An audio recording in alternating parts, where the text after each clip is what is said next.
So that special almost meeting that took place, I don't know if anyone was following this on Twitter, but Elon Musk once again making news just by replying to tweets. Mm-hmm. Imagine that, because he puts the news in the replies and shares the lesser known details and information. And so this had the tech world talking yesterday. Apparently, well, first of all, he kind of had a lukewarm response to the report about Apple making an electric vehicle, stating that, hey, we've had technologies like that. We're using some technologies like they mentioned right now.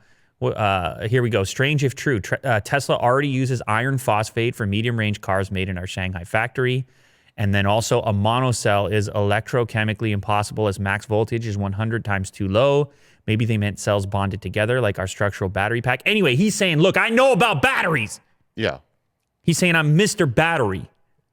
So don't come with these reports with the lack of detail and precision because I'm Mr. Battery. And then he follows that up with another reply that he knows is going to get talked about. 9,000 retweets, 4,000 quote tweets, 60,000 likes. He knows it's going to be a news story when he writes it, even though it's in a reply. Here's the quote. During the darkest days of the Model 3 program, I reached out to Tim Cook to discuss the possibility of Apple acquiring Tesla for 1/10 of our current value. He refused to take the meeting. Ooh, is that shots fired? Is that shots fired?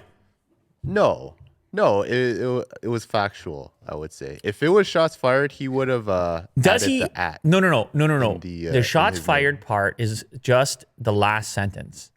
He could have just ended it at the period. What is the significance of he refused to take the meeting? Other than to say it's on. Like, okay, you want to play this game? Right? It's like he's kind of admitting in that sentence there that it burned him a little bit, which is fine. It would burn me too. I'm like, I got this car company. Yeah, they kind of drive themselves. I think, Tim, I can get a phone call. I would be burned too. But if he leaves that line out, he still says what he says. He still tells the truth. And I mean, he could have even said, didn't pan out. Yeah. Like, I think he was trying to conjure up his dark days, like back in that time. Right. And maybe he was bitter at that time. Yeah, look, man, I'm saying I'm fully on that page. I know what that would feel like. I'm still trying to get Tim to send me an iPhone at the same time as everybody else who reviews it. It's the hardest thing in the world. You see what I mean? So I could easily be the guy writing that sentence at the very end there. Yeah. I am not even saying he shouldn't write it. I think it's kind of cool when people get to know the inner workings to a certain extent and learn a little something about particularly a company like Apple that's incredibly secretive. Maybe Tim wanted to reply, but he has the meeting with his advisors. They're like, Elon's a loose cannon. I don't know if you want to. Like, Apple But he just probably wanted to kick it with Elon. They're so careful. They're so careful, man. And so it's like you never know the full end of the thing. But Elon is on the other end of the spectrum. He's like out here on Twitter sharing private details that you would not expect from one of the richest people in the world, one of the most successful people in the world. So anyways, I find that that's probably one of the reasons he has the fans that he does have, because where else are you going to get that information other than from him? Yeah. He's the only one who could tell you, I tried to sell Tesla to Apple for 1/10 of what it's worth right now. No one else can tell you that.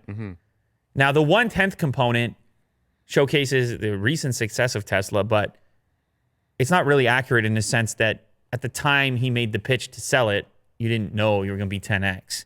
So it's like, yeah, it's 1/10 in today's terms. But anyway, it's interesting. You can imagine an alternate reality in which this meeting takes place, the deal goes down, and everyone's driving Apple cars already. Yeah. Like already. This is probably the greatest undertaking that Apple's ever done, right? To make a car? I don't know. Is it? What about the original phone? You think that was easier?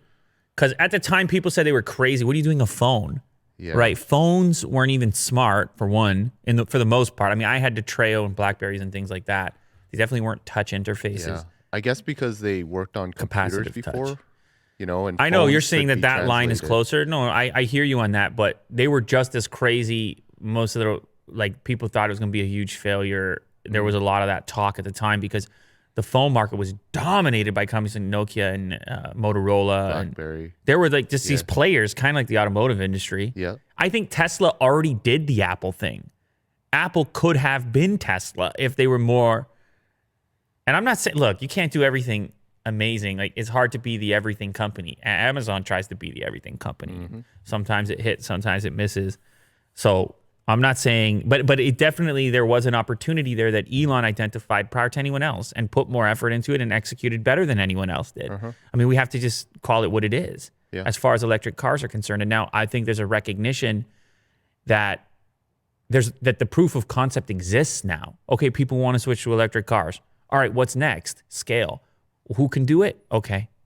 Yeah. Tim, pick up the phone. And now who knows? Maybe.